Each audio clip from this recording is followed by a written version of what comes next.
Useries here, another video of Get Found with Views, and today it's all about how to find alternative keywords.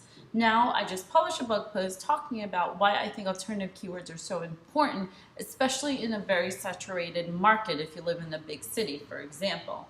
So I'm going to show you a few ways that I mentioned in the blog of how you can add alternative keywords to your list.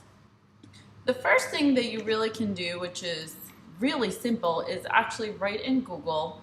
You have, when we start typing, what they call Google Suggest. So when you type, it's not just like what you've typed before, but whatever is starting to come up is an indicator of things that are being searched and things that have enough search volume for you to use, in my opinion. So when you, if you do a certain kind of photography, let's see, pregnancy pictures, you see here, there's pregnancy picture fails. This whole list here you can copy to your keyword list, and of course you will see what is related to your type of work that you do. Obviously you wouldn't add pregnancy picture app, maybe if you create one. But here's a bunch of keywords. So what I would do with this alternative keywords, for example, if I'm a maternity photographer, my one session could be pregnancy pictures, my other session could be pregnancy picture poses, or I could use that text in variation in my, if I have a cool pose in a certain photo when I describe it in my alt text, okay? All right, so then I could also check maternity photographer and see, look at all of those. That's a lot. Photography, dresses, prices, poses, near me, very interesting. And I even misspelled it. So this is called Google Suggest. That is your number one really quick, simple tool that you can find some more keywords for your business. The two is that I mentioned in the blog post is Uber Suggest. So if we're going to go and probably use that same keyword that we just did. So now let's say if I wanted to do images versus web, and then I go suggest, and I'm going to see what they come up with. Many times they'll come up with like different countries or many towns that are not related with you.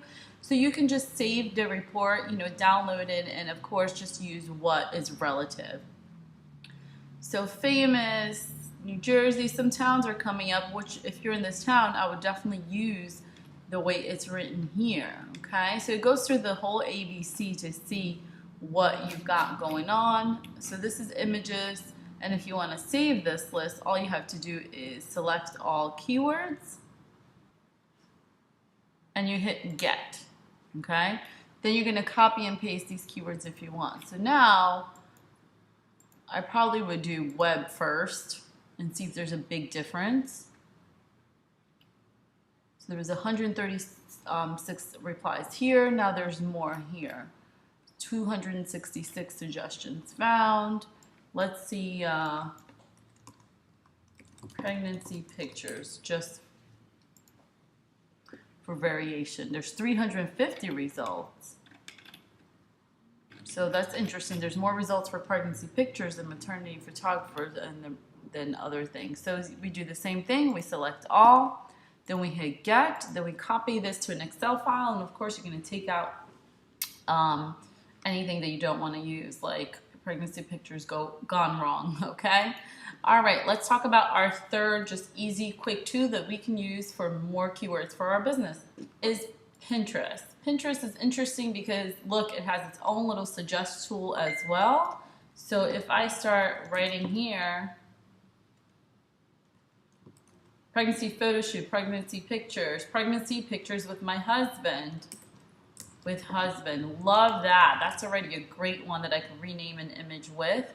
And if I look, I will see if there's anything that these people wrote. So the photos, if you could see the photos that got the most repin, this one had the word husband. That one didn't. Maybe they have a few following. This one used the word romantic and vintage, which is really hot new trend in words right now. Here has the word husband. You see how it's descriptions for the most part, and the ones with more text will get found better. And some of these don't even have hashtags, because remember, in Pinterest, hashtags are kind of overrated, so you have to use them with caution. So I love this. And here too, look at all these. This is just giving you like subcategories and even more ideas to choose from. Last but not least, there is the keyword planner. Now, Google AdWords used to have a really cool tool before, but they got rid of it, and now it's not like the best thing in the world since they hide which keywords really people are searching for your website in Google Analytics. But you can search here, so let's stick to our theme. Pregnancy pictures, get ideas. Now for ideas, you can look by groups or keyword ideas, okay? So keyword ideas are already telling me, so look at this. So what I'm focusing here, does it have at least, for me, does it have like at least 600 or even 1,000 search views per month? And what is the competition like? If the competition is low or medium, I'm adding it, okay? So I'm adding this to my list. If it's high and not too, here pregnancy in pictures is only 110. The pregnancy picture poses. So there's variations will have different results. So if I go back to the group ideas, they're just grouping them. So I can see obviously cervix pictures is not going to be related, but maternity photos is. Then I could go in here and see maternity photos. Just the word maternity photos has lots of search per month. Well, 9,900 and a low competition. Maternity photo ideas. So look at all these words for maternity photographers that you could be renaming your files and have a better chance of being found online. So I hope you've enjoyed these quick little tips of how you can add more keywords for your photography business. And these tools can be applied to any kind of business. I'm just using photography because I'm a photographer and that's the example that I have. But best of luck and go get found.